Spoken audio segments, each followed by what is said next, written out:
शिखा की नई नई शादी हुई थी। उसका मायका और ससुराल दोनों कानपुर में ही थे, इसलिए उससे मिलने उसके भाई अक्सर आते जाते रहते थे। ये बात शिखा की सास मीना को बिल्कुल पसंद नहीं थी।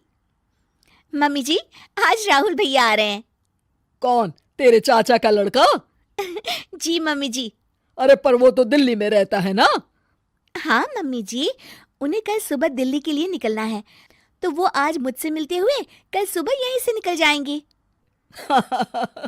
हमने तो धर्मशाला खोल रखी है ना। कुछ कहा क्या मम्मी जी? मैंने कहा हाँ हाँ, आने दे तेरे भैया को, जमकर खातिरदारी करेंगे। अब तो कुछ करना ही पड़ेगा, इससे पहले धर्मशाला बन जाए। ये कैसी बातें कर रही हो मीना? सच ही तो कह रही हूँ। अभी इसकी शादी को साल भर भी नहीं हुआ और आए दिन इसके घर वाले आ धमकते हैं। अरे तो क्या हुआ, वो इसी शहर में रहते हैं तो हाल चाल लेने आ जाते हैं। इस बार मैं उनका हाल और चाल दोनों ही बिगाड़ दूंगी। अब बहुत हो गया जी। अरे ये कैसी बातें कर रही हो, हे भगवान। बस आप तो देखते जाइए। शाम को राहुल आता है। नमस्ते आंटी, कैसे हैं आप लोग? हम लोग तो ठीक है, तुम कैसे हो बेटा? मैं भी अच्छा ही हूँ आंटी। बस आज रात के बाद नहीं रहोगे। चलिए भैया, मैं आपको हमारा घर दिखाती हूँ। रात में खाने के टेबल पर शिखा, रोहित कहीं दिखाई नहीं दे रहा। जी भैया, वो ऑफिस के काम से बाहर गए हैं, कल शाम तक आएंगे। अच्छा अच्छा। बेटा, क्या तुम भूत प्रेत में मानते हो?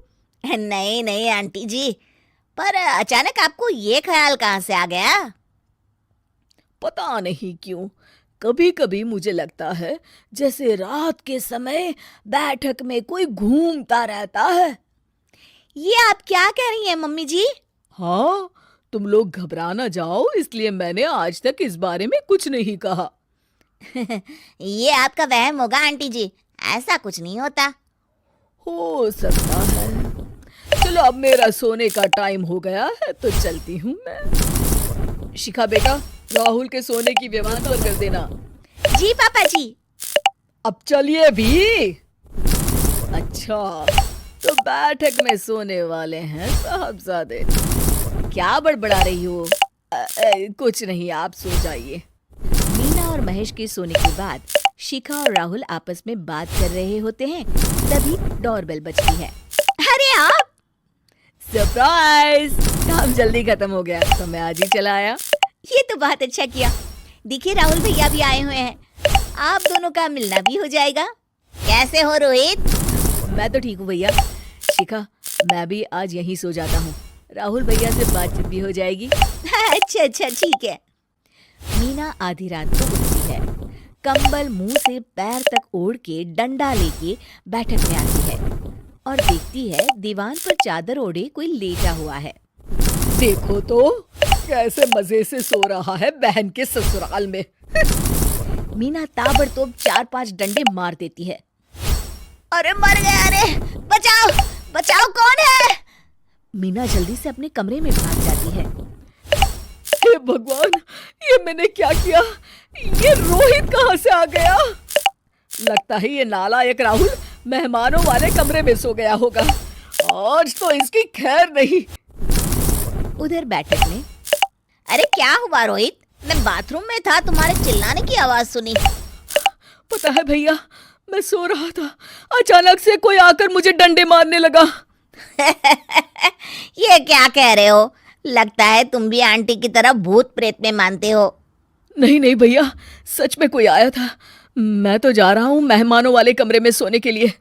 इस समय अपने रूम में जाऊंगा तो शिखा की नींद खराब हो जाएगी।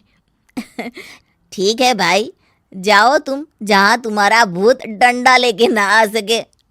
थोड़ी देर बाद मीना कंबल ओढ़ के डंडा लेकर मेहमानों वाले कमरे में पहुंच जाती है। वो बिस्तर पर सोए रोहित को फिर डंडों से मारने लगती है। अरे मर गया, अरे मर गया। तू भूत प्रेत में नहीं मानता ना? ये ले, अब डंडे खा। हैं? ये तो माँ की आवाज है। रोहित कंबल खींच देता है। बेटा तू! अरे ये क्या कर रही हो माँ? मार मार के मेरा भरता बना दिया आपने। माफ कर दे मेरे लाल, मैंने तो तुझे ही मार मार के लाल कर दिया। मैं तो उस राहुल के बच्चे को सबक सिखाना चाहती थी। राहुल भैया को? हाँ बेटा, मुझे लगा अगर उसे डंडे मारूंगी तो शिखा के मायके वाले यहाँ आना छोड़ देंगे। हे भगवान, माँ, ये घर शिखा का भी है, उसके घर वाले जब चाहे आ सकते हैं। हाँ बेटा, आज मुझे भगवान का इशारा समझ में आ गया। मैं कितना गलत करने चली थी और अपने ही बेटे को चोट पहुंचा दी। अब चुपचाप जाके सो जाओ माँ, और किसी को कुछ बताने की जरूरत भी नहीं है।